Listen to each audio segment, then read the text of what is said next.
comrade, and she does great work.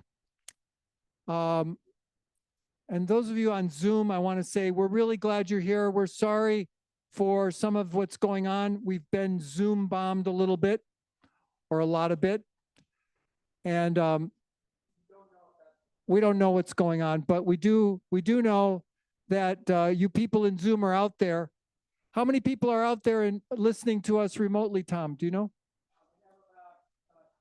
About 20 people around the state or the world that are listening in. Anyway, I was talking about Tynetta Jackson. Tynetta is a co-director of the Wisconsin Network for Peace and Justice. She's a proud Building Unity person, and she helped secure our next keynote and wanted the honor of introducing her. So I introduce to you my dear friend, Tynetta Jackson. Hold close to the mic. Close to the mic. Okay. Thank you, Tim. How am I supposed to come behind Francesca Hong? Yeah, how is that supposed to happen? But I am the director of Wisconsin Network for Peace and Justice. And thanks to Tim, I got involved with that organization and building unity. I do a lot of activist work in Milwaukee. And I have the pleasure of meeting such great leaders and great people. Some of you that are in the room, and I'm pleased to have worked with many of you already. But this young lady ran for office against one of my dear friends. And she won, and she when she won, she hit the ground running. This is a petite little woman that's full of power. You don't want to let her go off because she is powerful. And anything that we have done, I do a lot of work in the MPS schools around violence and teaching young people things about violence and healthcare and their bodies, anything, and managing anger, just anything that they're facing today. And she jumped on board when she found out the work that we're doing. And I didn't know she was a school teacher. And so she really helped a lot in that regard. And then I have been doing a program with veterans over 15 years. Did not know she was a veteran. So anything that I have done, I'm passionate about veterans because I didn't know.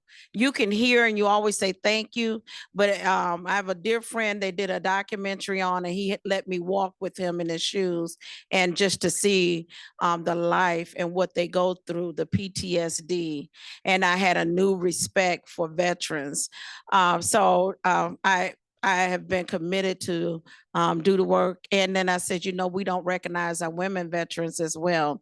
And so she's helping me to make sure they get acknowledged. And she did some work in the city of Milwaukee to make sure that our veterans are recognized. And we came up to Madison, and there was a recognition. We made sure that it was recognized in Madison as well. So they got a thing on the floor that we got that recognized. And so we're just continuing to do a lot of work, especially against gun violence that our youth are dealing with, these ghost guns and all of that. So anytime that there is something that the youth come to me, I call her. And I said, what we gonna do? And she, without a doubt, say, let's do something. Anytime there's a young person that is kicked out or lost in the street, go run away, for some reason, my phone ring, and then I call her. And she answers. So I said, you shouldn't have never gave me your hotline. So that's her fault. But I tell you, when you find people like Francesca Hong said, when you find people in your community that have the same values and the same goals and the same vision, want healthy lives for everyone, those are the people we want to support. And I told her, I don't have a lot of money, but I have $3 here and $5 here that I definitely want to make sure that she stays in office, because when they get in office, they get in position and they sit there and don't do anything. They collect a check. But she has not done that. And I'm so pleased to introduce to you Alderwoman Laressa Taylor of Milwaukee, Wisconsin.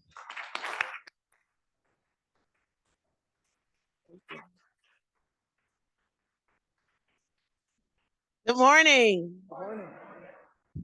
Thank you so much for having me here today. And I want to thank Tanetta for inviting me and including me on discussions. It has been such a wonderful morning so far. I just want to say thank you to Mr. Baker back there for the prayer that he gave. It really set the tone for the day. So thank you for that.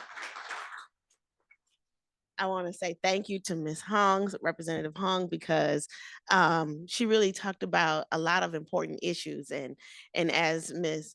Tanetta Jackson just said, when you find people that really care, you want to jump on that bandwagon and you want to just go, because we have a lot of people who, as she said, are just sitting there and taking up space and collecting a check, but you can't make a difference if you're just doing that.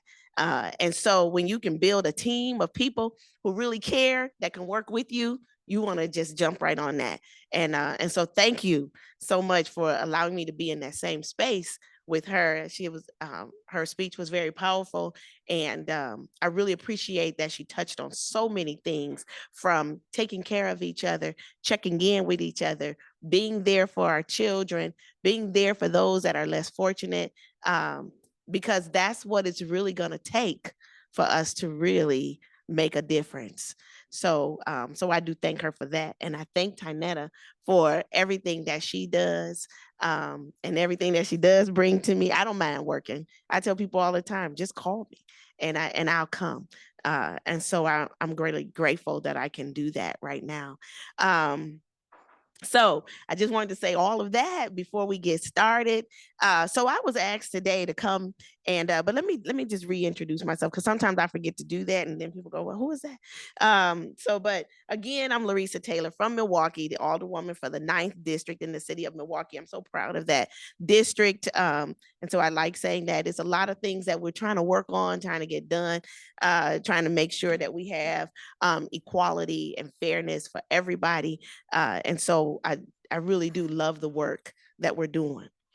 But it says on our paper today that we're going to talk about financial health and housing crisis in Milwaukee as it relates to the African-American community. And I'm going to ask you guys to just bear with me today, because I want to just pivot just a little bit and talk about how it relates to education as well. And so I just want you guys to think back, because I'm sure that in all of our lives, we're probably told that society says to us, get your education, because that's what's going to get you financial freedom. That's what is going to get you financial success. And so we want you to go to school for 12 whole years. And back in that day, it felt like that's a long time, right? Our kids say that too, like, oh my God, how much longer do I have to go? But then not only do we ask you to go for 12 long years, and then we ask you to go for another 4 years in order to get that job that you want, right? And so then you get that job and you work 20 years, and then some of us work 30 years, and then some of us go for 40 years, and we work that job until we're retired. And how many of you think that that led to our financial success? Right. Exactly. But I can't deny that it is a good plan when we think about getting something that's going to be a security, right? It's low risk. So we get a job and we work that job, we tired, but we go home because we know we're going to get that check. And then we try to divide it up and take care of what we need to take care of, right? So, I mean, it's a good plan to kind of keep us sustained. And I followed that plan. And then I learned that sometimes I was working hard, but then I thought, okay, I had to learn how to work smarter. So I found that, but working so hard like that, it didn't get me that brand new car that I wanted. It didn't get me that brand new house built that I wanted. And sometimes it even got me where I went to the bank and I still got turned down for bank loans. But I worked hard. I did what they told me to. I went to school for 12 whole years. And then I went again for 4 more years. And then my smart self I'm gonna go again for another 4 years. Right. So and then I got that master's. And I thought, okay, but the worst humiliating thing is when I still had to go and stand in line at Community Advocates, and I'm so grateful for them, uh, and ask for help on my energy bill. And I said, well, my God, I did what they told me to. I went for the 12 years, the 4 years, and then another 4 years. And it still got me standing in line.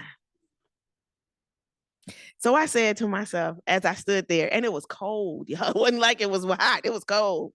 So I stood in that long line and I said, okay, I got to learn how to work smarter, not harder, because this is not going to get it. So, but the information that was shared, information then at that time wasn't so readily available as it is today. So now things are moving at such a fast pace. And learning how to work smarter just wasn't as easy as it is today. And so at that time I was married and we tried together to kind of figure this thing out. And we looked at some of those things that you guys might be familiar with, multi-level marketing. Yeah, we all know about that, right? Because we probably all have tried that at some point in our life. And we looked at companies like, I had to catch myself for a minute. I was like, wait a minute, I don't want to get nobody in trouble. But I mean, there's some validity to them. We had Amway, right? We had, there's a lot of them. 5 Links was one we looked at. Some travel clubs we looked at, and I thought, okay. But we found soon that you name it, we tried it. And that was our attempt. But we found soon that those multi-level marketing don't benefit everybody. They really benefit those who create them, right? They're the ones that's going to end up with all the money. And we go time after time to those conferences and we sit in the audience and they talk about all the great things that they were able to purchase. And we sit there longing for those things and only to find that we're still low man on the totem pole. So it wasn't until one day I went shopping. So I'm going to tell you guys this story. So I love storytelling, guys. So bear with me, okay? But I went shopping. Everybody remember Boston store? Yeah. Yeah, it was a great place to shop. It was one of my mom's favorite places. So I go there because I saw a coupon or I saw a sale somewhere. It said $15 for some sheets. And I thought, oh, $15 at Boston store. I jumped in the car, went running right on up there and said, okay. But when I got there, the lady said, I walked up to the register with my little sheets and she said, oh, but you have to buy 3 sets. I said, 3 sets? But the ad said $15. She said, well, you got to buy 3 and you can get each one for $15. Okay, so 15 now becomes 45. Okay, well, but it was then that I realized that I needed to stop spending, right? And buying those things that were just going to sit on a shelf and things that are going to just clutter the closet, things that we like pushing in the closet, right? We got so much stuff that we're just pushing it in the closet. And then we look years later and we go pull it out and we go, man, I ain't seen this in a long time. I wonder where this came from. Or we know other sayings like, oh, I bought this so long ago and it still got the tag on it. I ain't even wear it, but I can't sell it because I paid so much money for it. Remember those sayings? Yeah. And so then in this day and age, we have so much technology now that there's something called Poshmark. Anybody know Poshmark? All right, go declutter those closets now and go make you some money because that's what That's what that Poshmark is for. So we can begin to take those things off the shelves and declutter.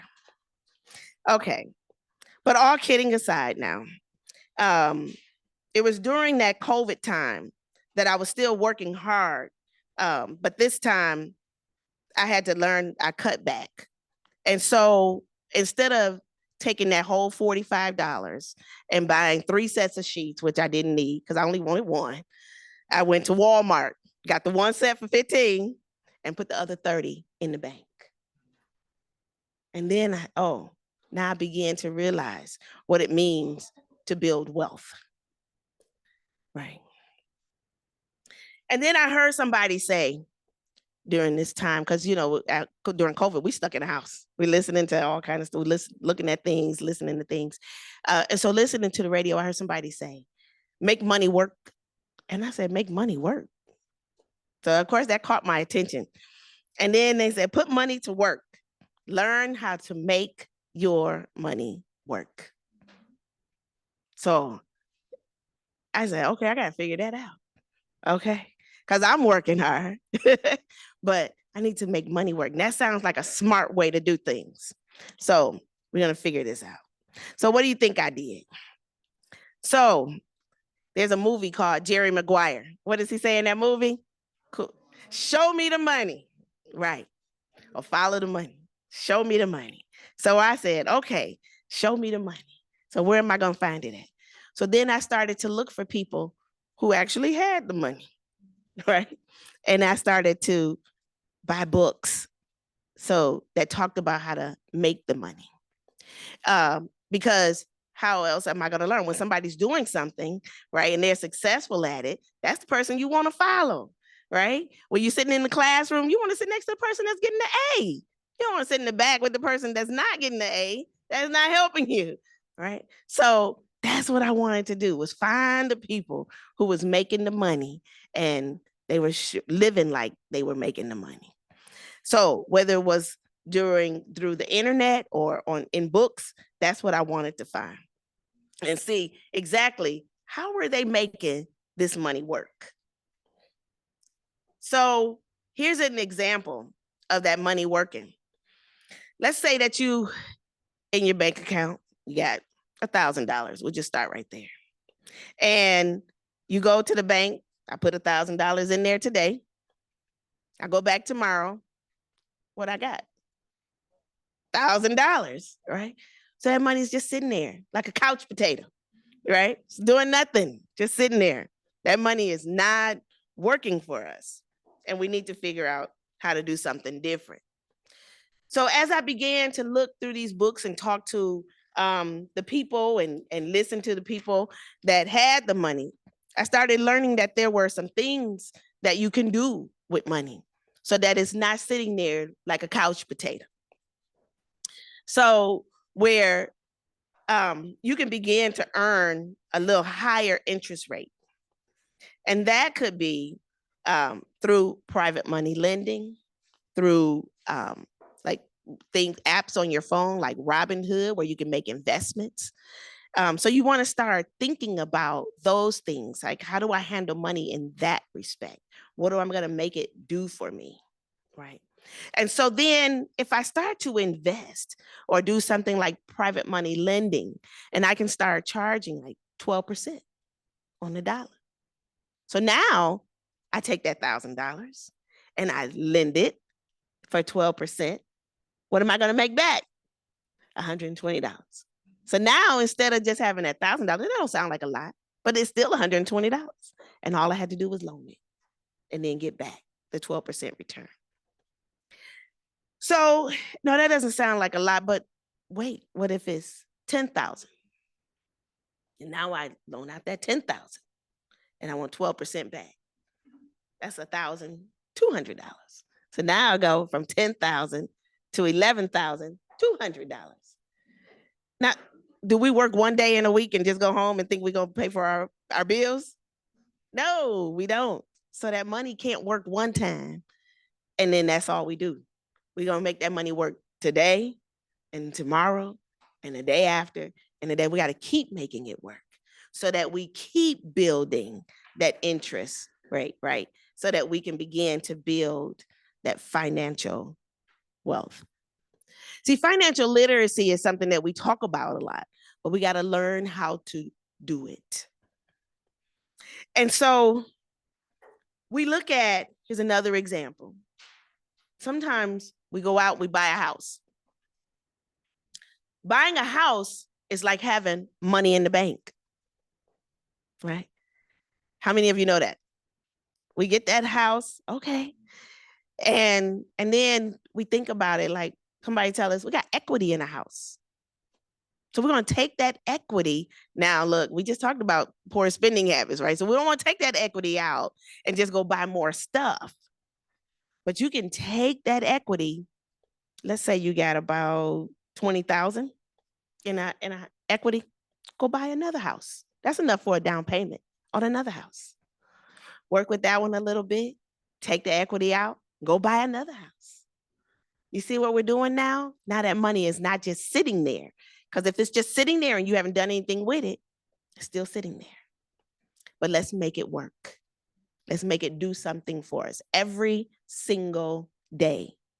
And that's how you begin to build wealth. So this isn't taught in a classroom, right? We don't do that.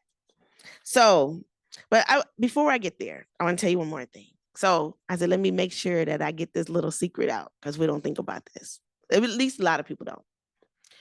But when we think about that equity in the house, sometimes we think we just got the equity, but we don't realize we can turn that into a whole line of credit. And it's a big difference in using a HELOC, HELOC, home equity line of credit. So I am not a banker. So I'm not going to sit and go through all of the differences between just taking equity out and doing a home equity line of credit. But I want you to just have that information, share that information so someone else can look at it, talk about it, and figure out which one is the best option for them. So again, you might say, well, why is she saying all this? Well, I'm telling you this because if we don't learn how to handle money and how to create financial health and wealth, we're going to have a difficult time for the next 4 years. Okay? Because we have a leader that's focused on money. And so the best thing that we can do is learn how to deal with it, how to handle it, how to use it, how to make it work for us so that we can do what? Level the playing field. Right. So sometimes you don't always have to fight against something. Just level the playing field. Learn how to do that. And that's what we're going to do. Okay. So now I mentioned that this isn't taught in school. And that's going to be an issue. Because in my 17 years of teaching, not one time did I teach financial literacy. Not one time did I see a class taught teaching financial literacy. But that's something that we need to look at. So, but what we did teach was what? 12 years of education, 4 years of college, and you keep going. And that's going to get us where we need. At least that's what we thought. But we know that that's not going to solve the problem. And it did not do what we needed it to do. So our 20 years of working, 30 years of working, 40 years of working got us to retirement. And then we look at Social Security or our pensions. And we know that Social Security, because they can go up and down with it, right? And it's not stable sometimes. So it's not enough. And sometimes we've worked all that time and then we find out that our pension, sometimes not enough. As an older person, I go and visit my elderly senior living facilities every month. And when I get there, I hear it's not enough. So we have to start thinking outside the box. And we got to start looking outside the box at how to make it enough.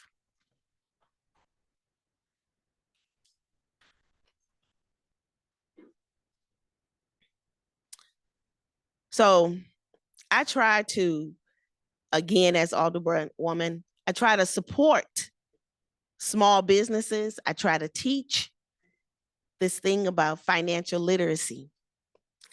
And so one of the things that I like to do is I got this thing, and I think it must have come from Oprah when she was always, you get one and you get one and you get one, right? So everybody likes to go to her show because we know we're going to get something for free, right? And so I like that though. And so every time I do this conference, I always say, you get one and you get one. And so this year I gave out something because I understand that right now, financial literacy is going to be the key that's going to help us make, not break, during these next 4 years. And so this year, it was a book, Rich Dad, Poor Dad. Anybody ever heard of that? Yes. Okay. So by Robert Kiyosaki, Rich Dad, Poor Dad. So now this book has lots and lots of nuggets in it for how to become wealthy. I think if you read this book, you probably won't have no problems, right? You can think about wealth in a whole different way. But one of those things that he mentioned, and I wanted to share that today, is he mentioned 2 words: assets and liability. I'm going to say it again: assets and liability.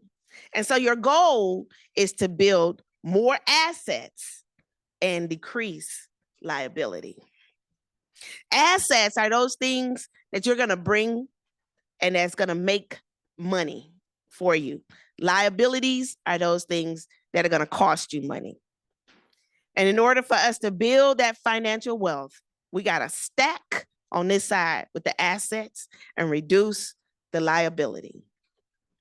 So we cannot leave educating our children to the schools because we already know financial literacy is not taught there. And so we're going to have to begin to find ways of teaching financial literacy through many of the organizations that are out here that are trying to support one another and support us in the things that we're doing for our daily lives, for our daily health. So again, this is not what's being taught in the schools. We have gotten our schools down, and I'm talking about those inner city schools that I've taught in for the last 17 years, where we're teaching the bare bones necessity: reading, writing, and math. That is not going to get us that financial health. And over these years, we've struggled with our educational system. And it's heartbreaking after decades of struggling of where we are today. And I think Representative Hung mentioned that, where we are today with education. We have to make some changes so that we can save our young people. We have to give them something else. We need to take a hard look at education. Decades where we've had to struggle, from 1930s, when we had to struggle just to get Black teachers into schools. In 1965, where we fought for desegregation. And in the 70s and the 80s, where we began to bus kids out to different areas to be educated, right? So we was trying to find a way to equal the playing field or level the playing field for our students. Sometimes it may have worked, but in many cases, it did not. And so we're going to have to take another hard look at things, because today, when we look at schools, we have a lot of empty seats. We have a school, the last school I taught at, we could house 4,000 kids. But how many did we have? 700. 700.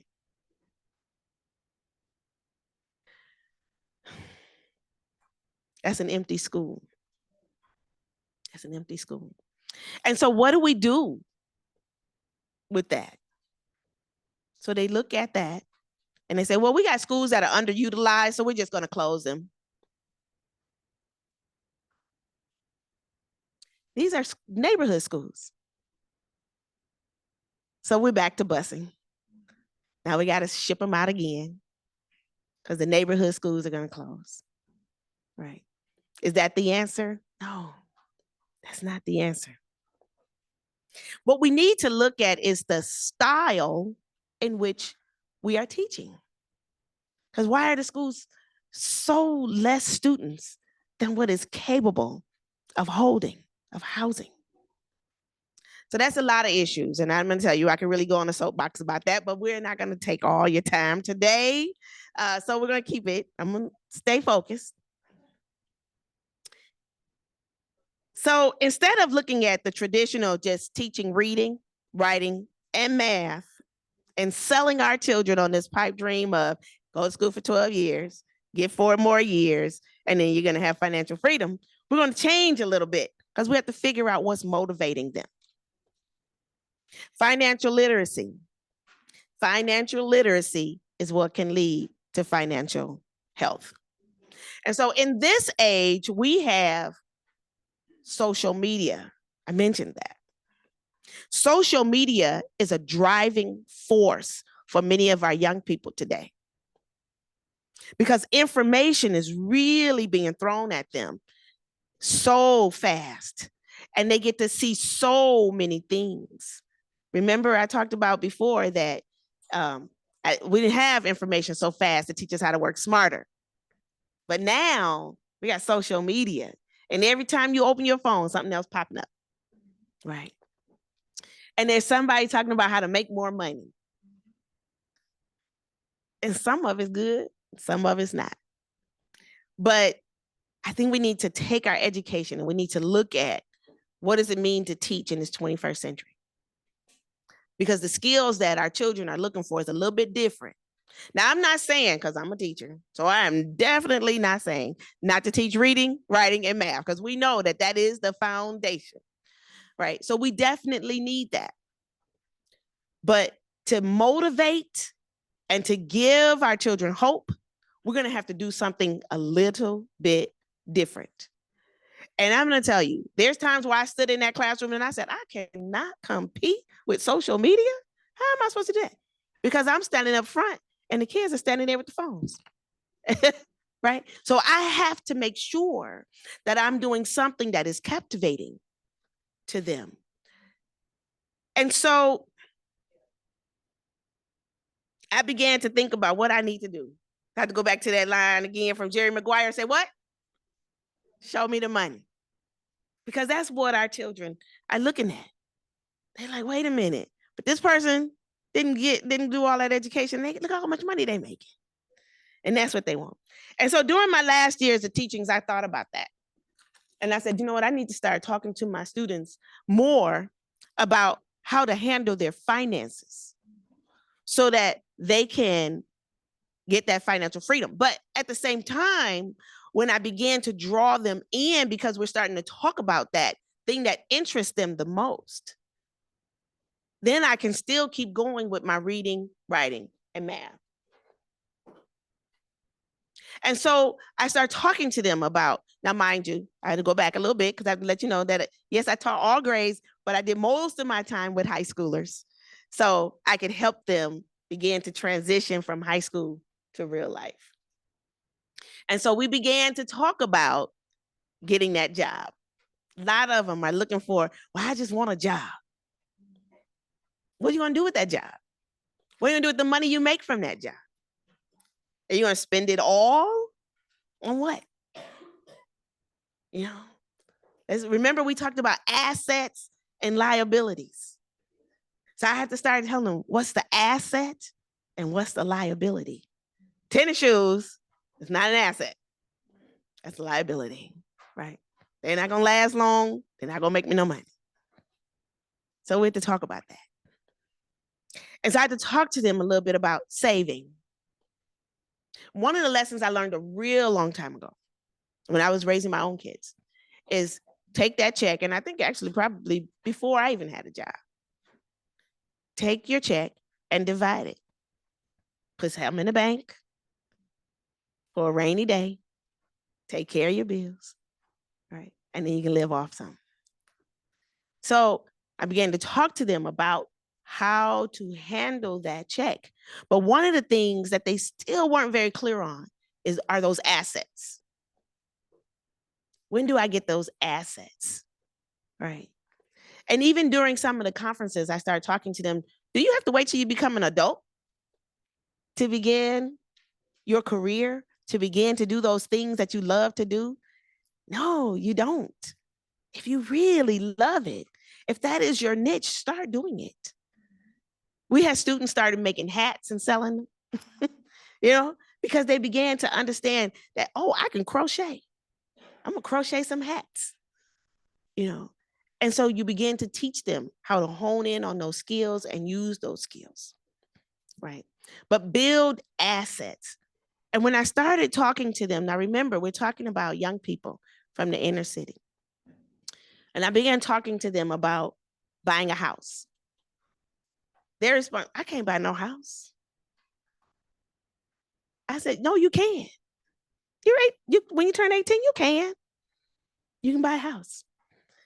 And so they begin. So what happens is I begin to change the mindset, the thinking about what I can and cannot do and how I'm going to make this money work. It's not going to just sit in the bank. I'm not going to keep stacking up on liabilities, but I'm going to stack up on assets. And that's what we need to do. Just teach them how to increase assets, do a mind shift, increase assets, and decrease liabilities. So what do we need to do that? What we really need is a different curriculum in the schools to help teach financial literacy. So we can't keep pushing them out someplace else and thinking it's going to be done for us, but just begin to figure out how to do that ourselves. Get the books, look at what those people with money are doing, and begin to study that and mimic that. So if we're going to survive, we definitely need a mind shift change within the next 4 years towards financial health. So that is my spiel today on financial health. It's having a mind shift, making the money work. Okay. But then we take a look at, now I want you to shift just a little bit with me now, because we're going to look at this housing crisis as well. And why is that related to financial health? Because sometimes we could change our trajectory. We can change where we're living if we understand how to handle financial wealth, because it's going to take us into areas where we think we couldn't go, where we couldn't go before. But it connects us to better ways of handling finances, which then would lead to better living conditions. So I recently was talking to someone who was running for office, and this person was spending some time with some of our young people. And young people will tell you a lot when you just take time to listen to them. They tell you what's going on. They tell you where their interest is. And so sometimes they say, this is where I stay. And then they say, where do you stay? It's a difference when we look at two words. No, this is where you live. No, this is where I stay. Because for many of our young people, transience is a way of life. I stay here today, but I'm going to stay here tomorrow. And a lot of that basis is because of that financial literacy, that financial health that may not have been imparted to those who oversee them. And so we need to help change that so that they're not stuck, right? Where they may not want to be, being very transient, but give them that foundation so that they can determine and make those choices of where they want to live, not stay, right? So the housing crisis in Milwaukee is something that we're definitely focused on. And some of you may or may not have heard, the mayor of Milwaukee would like to grow our city to 1 million people. But we have to look at housing. So one of the things that I found as alderwoman, as I began to move around from neighborhood to neighborhood, is that housing is not always equal. Right. They say, oh, imagine that. Right. So sometimes we may have housing, but it may not be quality housing. And that's something that we need to change. So in the city of Milwaukee, we have something that we call growing MKE. Because if we don't begin to look at this, the problem is just going to get bigger and bigger and bigger. And so when we look at growing MKE, the thought behind that is that we're going to bring about quality housing. We're going to create neighborhoods that are going to be walkable neighborhoods, neighborhoods that are going to have transit options, and neighborhoods that are going to have accessibility to jobs. It's a plan. It's a plan. And if you want to know more about the plan, because there is lots of information out on that, I invite you to go to growingmke.engage.milwaukee.gov. You can go there and you can learn a lot more about our growing MKE and how these programs are going to work with programs that are already in Milwaukee to level the playing field, to create quality housing throughout Milwaukee so that we begin to stabilize neighborhoods. But having this plan alone is not the answer if we don't create that mind shift of how we're handling finances. And so the two are going to definitely work together. They're going to work hand in hand. So as we think about uniting and building wealth by teaching financial literacy, we also need to think about advocating for affordable housing and quality housing in our neighborhoods. Because we know that it's not just going to be financial literacy alone, right? But then we have to make sure that we have quality housing. And quality housing alone is not going to sustain by itself if we don't have financial literacy to equal the playing field. Thank you.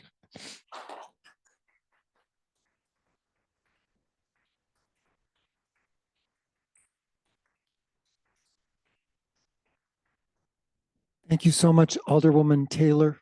That was wonderful. We are at the point where we're a little, the lunch, I believe, is ready. And so if we could have people as best you can stand up and start moving past the lunch line. The servers are ready to serve you. I'm sorry we don't have time for Q&A right now because we're a little behind schedule, but hopefully you'll get a chance to meet with Alderwoman Taylor. Are you able to stick around for lunch for a while? Yes, so please bring your questions to her individually, and